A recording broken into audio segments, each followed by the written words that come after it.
జగ్జీవన్ రామ్ దళితుల హక్కుల కోసం నిరంతరం పోరాడారు. సమాజంలో సమానత్వం కోసం ఆయనకు చేసిన కృషి భారతదేశంలో సామాజిక న్యాయం సాధించడంలో కీలక పాత్ర వహించింది. స్వాతంత్ర్య ఉద్యమంలో పాల్గొనటం ఆయన భారత స్వాతంత్ర్య ఉద్యమంలో సక్రియంగా పాల్గొన్నారు. ఆయన గాంధీజీతో కలిసి హరిజనుల హక్కుల కోసం పనిచేశారు. తిరుపతి. సో అందరికీ నమస్కారం. ఈరోజు పుట్టినరోజు జరుపుకున్నందుకు మన బాబు జగ్జీవన్ రామ్ సార్ గారి పుట్టినరోజు జరపడం చాలా సంతోషంగా ఉంది. దళిత హక్కుల కోసం పోరాటం. బాబు జగ్జీవన్ రామ్ దళిత హక్కుల కోసం నిరంతరం పోరాడాడు.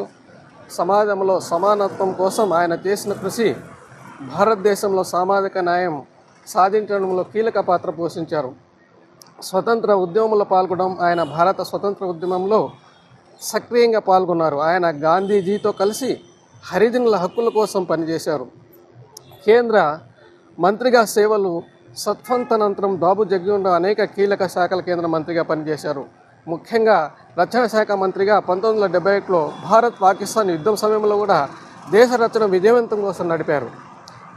సో భారత రాజ్యాంగం రూపకల్పన పాత్ర, ఆయన రాజ్యాంగ అసెంబ్లీ సభ్యుడిగా భారత రాజ్యాంగ రూపకల్పన కీలకంగా పనిచేశారు.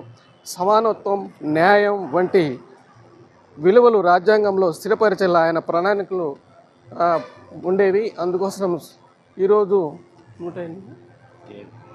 జయంతి సందర్భంగా అందరికీ మరి ఒకసారి అందరికీ ధన్యవాదాలు తెలుపుతున్నాను. Thank you.